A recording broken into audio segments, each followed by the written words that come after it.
বাজারে যখন কিনতে যায় তখন আমাকে অনেকে স্থানীয়ভাবে বলে স্যার বলে বলে সব কাঁঠাল দুবাই পাঠিয়ে দিচ্ছে, এখন দামে কিনতে হচ্ছে। আমি শুনলে একটু খুশি হই যে আমার কৃষকরা তার পয়সা বেশি, হয়তো বা আমার উপর হয়তো খানিকটা রাগ হয়, আগে 20 টাকা দিয়ে ত্রিপুরা বাজারে পেতাম, এখন 30 টাকা দিতে হচ্ছে। আর মাননীয় প্রধানমন্ত্রীজি কিষাণ রেল তার ব্যবস্থা করেছেন, ত্রিপুরা থেকে মাত্র 1 টাকা 25 পয়সা পার কিলো তো খরচা করলে সেই কাঁঠাল দিল্লিতে পৌঁছে যায়।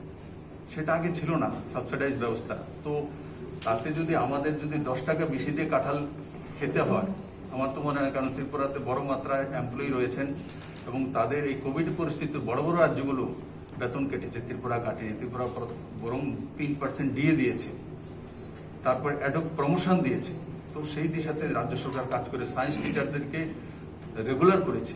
তো এই সবগুলো পরিস্থিতির মধ্যেও আমরা ভ্যাকসিনেশনের জন্য কাজ করে যাচ্ছি। আজকে দেখুন না, দেশ জুড়ে ছোট্ট রাজ্য আমাদের, কিন্তু আজকে ভ্যাকসিনেশনে আমরা প্রায় দেশের মধ্যে সর্বাগ্রে আছি।